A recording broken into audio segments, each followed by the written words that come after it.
Welcome to Studying the Bible with Logos 4. This is session number 12. And we are in Searching Strategies Part 2. And starting next month, we're going to begin a whole new set of webinars. We've been doing this for a whole year, which is amazing. And I'm getting that list together. So starting in November, we'll have some new webinars for you. So if you've got some topic ideas, please email me, as some of you already have, to webinars@LearnLogos.com. So last time on part 1, we did searching strategies for studying the Bible, and we did some preliminary work. We talked about when to search and what to do with your search results. We talked about the importance of creating custom collections and importance of prioritizations and leveraging the toolbar. Talked about the home page, the passage guide, the extra guide, Bible word study, and we even did some ad hoc searching, double-clicking and right-clicking. Tonight, we're going to go deeper. We want to look more closely at the search engines. We want to talk about some important searches to master, and then we're going to look at some miscellaneous searching features or tools in your Logos 4 library that are often ignored or neglected. So I want to start with the search engines because those are the ones that you're going to use the most. So let's take a look at the first search engine, which is the basic search engine. You actually have 4. There's basic search, Bible search, more search, and syntax searching. And let's begin with the basic search. I also, if you notice there on the slide, I call it the book search because that's really what you're doing. You're not just searching basic things, you're searching your books, which also includes Bibles.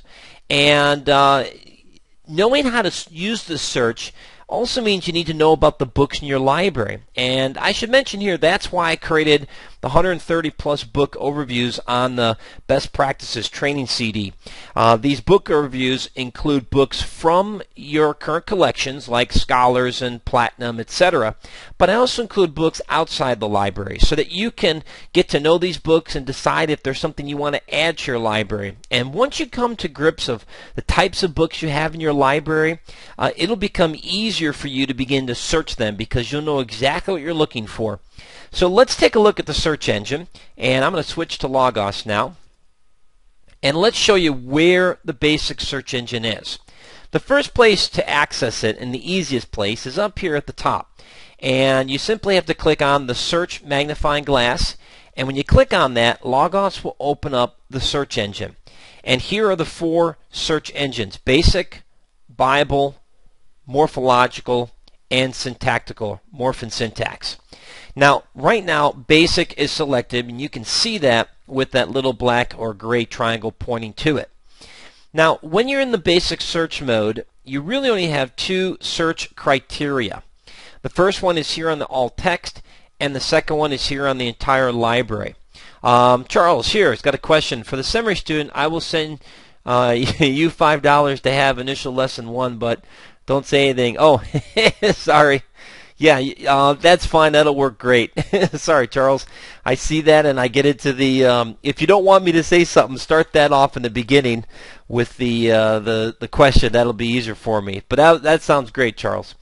Okay, so that's the basic search engine. You got 2 criteria: the alt text and the entire library. And the entire library represents what books you're going to search. Now I'm going to click on that. And what you're going to see is the search window open up. Now, not only do you get access to your entire library and all open resources, but notice here the section called Collections. I have a list of all my collections listed here. So, if I don't want to search my whole library, I can search specific books that I have previously set up. And as you can see, I'm scrolling down. There is quite a few collections that I've created over the years here. So I've got quite a few going on. So be aware that you can search your whole library or a specific set of books. Now you understand why I created the 130 book overviews, so you can get to know your library. And in the training videos, I show you and recommend some various collections you should create. All right, so that's the entire library. Let me click on alt text because you need to be aware of what's going on there. Now, when you're in the entire library mode and you click on alt text, you get access to this thing called search fields. This is a very powerful feature. I talk about this in the upcoming newsletter. But let me click on the triangle to expand search fields. Now notice I have a checkbox, and if I check that, that means I will now search the search fields. If I uncheck it, they'll all go away, or I can check it and then turn certain search fields on or off. So I have a lot of control. Now, search fields are specific information that Logos has tagged. So, for example, let's say you're trying to search an author, and the author's name is John Smith. Well, John Smith is a popular name, and if you search that, you might find all sorts of John Smiths, some who may be authors and some who just may be John Smiths. What Logos has done is tag some of those as authors. And so by clicking on author, I can search for John Smith, but only search those places that have been tagged as authors. Now, we'll do some searches with this specifically, but I wanted you to be aware of this because search fields are very powerful in helping you narrow your search or to help you look for something specific. Additionally, you'll see all your highlighting pens or palettes here as well. So if you've marked anything in solid colors, for example, I've marked some of my text blue, foreground, and blue and green. That's why they're here. So if I only wanted to search that which I've highlighted, I can do that. And also you can see all the other markups and highlighting palettes I've used in style. So there's my emphasis markup. Here's the various highlighter pens I have used. The inductive. I've created some new palettes. This one's called Inductive 2, and even a new palette which I have remained unnamed.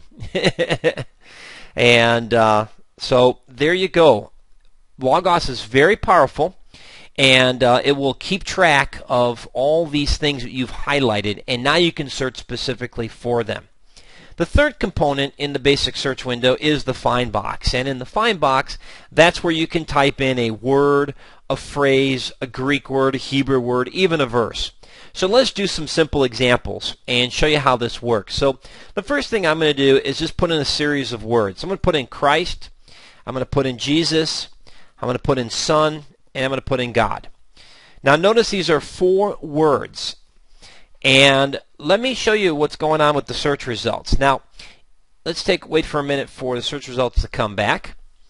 And as we scroll down, I want you to look very carefully how Logos has color-coded the search result window. Now, I'm in the ranked display setting. See, it says ranked here. It's gray.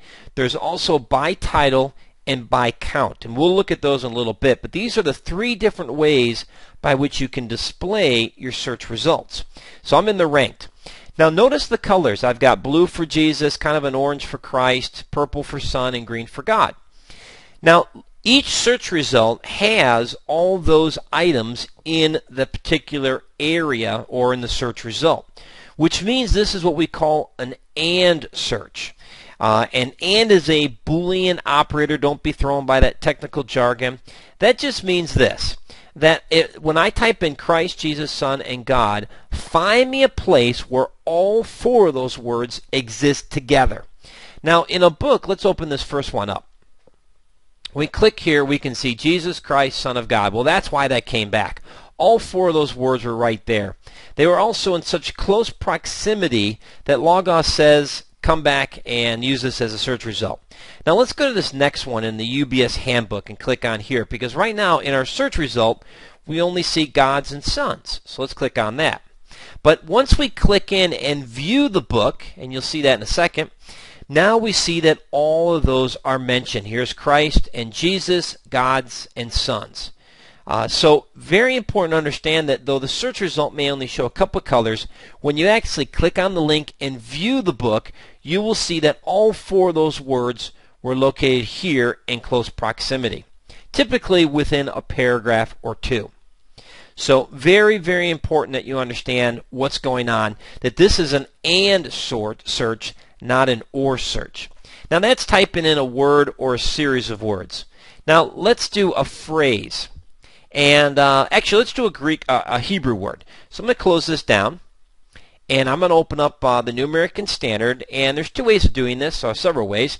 One way is to go right to the command box and type in your favorite Bible translation. So I put in the NASB 95. I'm going to click on the link, and the book's opened up. And let's go to Genesis chapter 1. And the word I'm looking for is rested here in Genesis 2:2. Now, if you're wondering how did I get there so quickly, let me give you a little tip. It's called the Control F. And Control F on the PC, I believe it's Command F in the Mac, opens up this little search box. And I typed in the word rested, and it jumped right to that word rested. So the Control F or Command F allows you to just jump to a word that's pretty near, pretty close in proximity.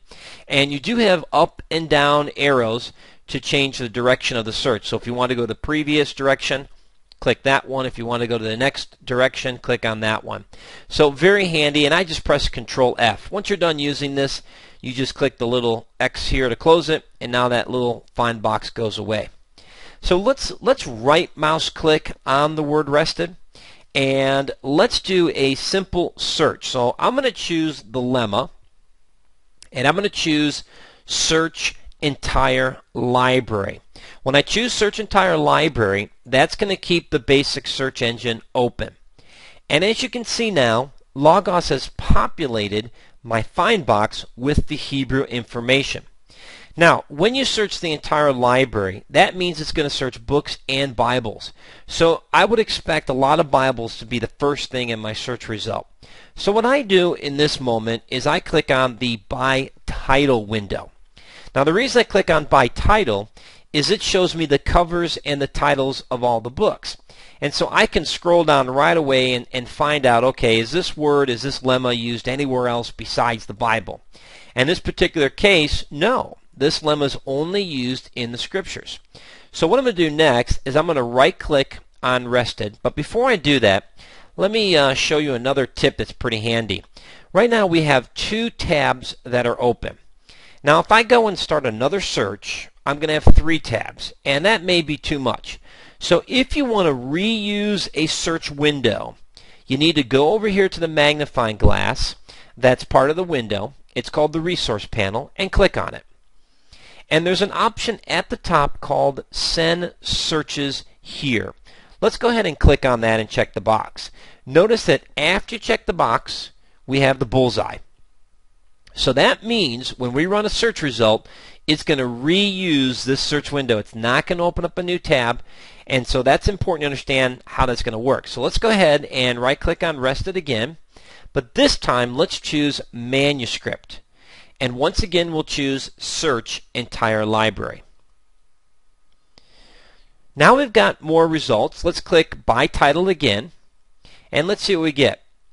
Now in this case, once again, I'm only getting Bibles, which is quite interesting and surprising that Hebrew word is not being used in other places. So not quite sure why that's the case, but we could pick another word. Let's do the word seventh. Let's do that. Right-click on seventh, choose Manuscript, search entire library, and so forth.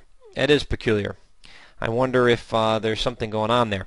Okay, so that's how you can right-click on a word and begin to search. Now, if we wanted to search an English word, we can do that too.